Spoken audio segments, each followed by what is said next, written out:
Em nome do Pai, do Filho e do Espírito Santo. Amém. Meus queridos irmãos e irmãs, no Evangelho de hoje, Jesus nos coloca diante de um Evangelho impossível. Não, não é impossível. É que, passionalmente falando, ou seja, para as nossos afetos desordenados, parece um pedido impossível. Jesus pede amar o inimigo, fazer o bem a quem nos odeia. Como assim? Ou seja, o Evangelho não é uma boa nova? O Evangelho não é uma coisa boa? Como é que Jesus coloca um fardo desse tamanho nas nossas costas? Poxa vida, ter que amar o inimigo. Mas se está difícil de amar minha mulher, meu marido, meus filhos, minha mãe, meu pai, amar o inimigo ainda por cima. Cara, está difícil amar a mim mesmo. Veja. Chesterton, famoso jornalista inglês, tem uma frase que ficou famosa. Ele diz assim: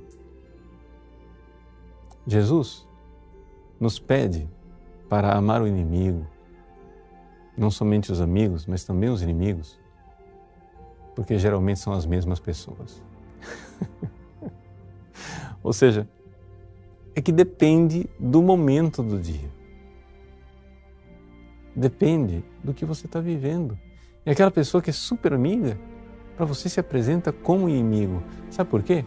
Porque pelo pecado original, pela mordida do pecado original, nós temos desordens dentro de nós que vemos o outro como inimigo. E por isso Jesus já começa por aí. Se você não estiver disposto a amar o inimigo, no fundo você não vai amar ninguém. Você tem que enxergar isso.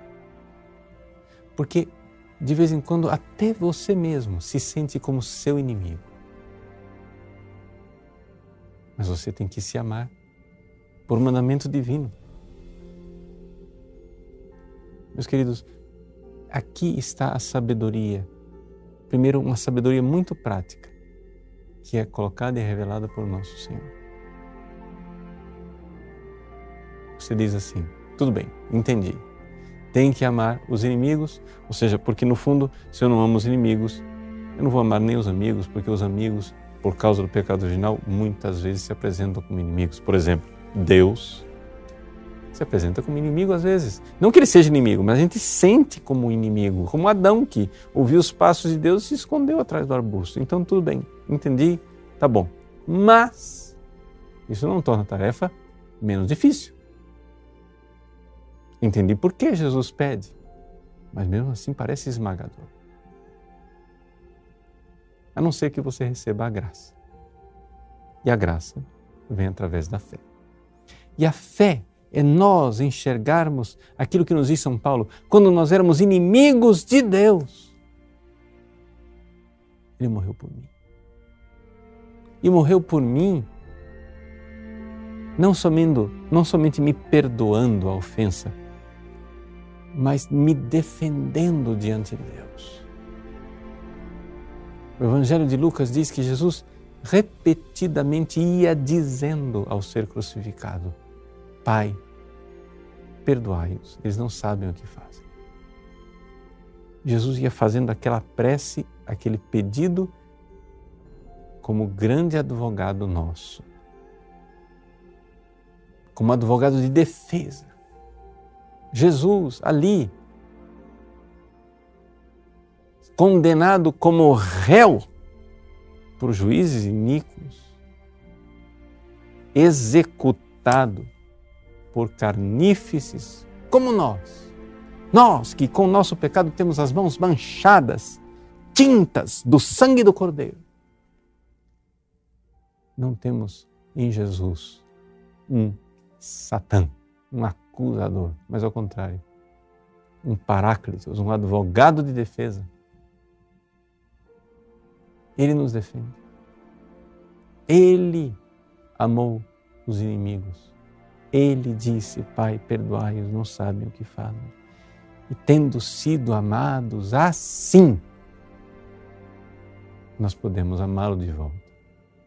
Então, se você tem dificuldade de dar o passo de amar o inimigo, o que é que você deve fazer? Reze. Reze muito e diga: Jesus,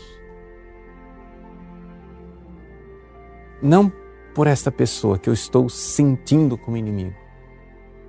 Pode ser que intelectualmente você entenda que não é inimigo, mas você está sentindo como seu opositor, como seu inimigo, como seu adversário, como alguém que quer algo contra você, que quer destruir você. Mas você diga a Jesus: Jesus, não por esta pessoa que eu não estou conseguindo amar, mas por vós que me amastes quando era inimigo, Jesus, eu perdoo e amo. Dê o passo. Dê o passo. Por amor a Jesus. Por amor a Jesus. É um passo extraordinário que Ele nos concede. Mas é necessário pedir. Pedir muito. Insistentemente.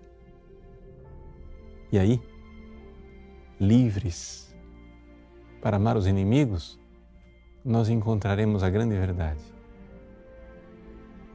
Nós não temos inimigos. Porque se Deus é por nós, quem será contra nós? Deus abençoe você. Em nome do Pai, e do Filho, e do Espírito Santo. Amém.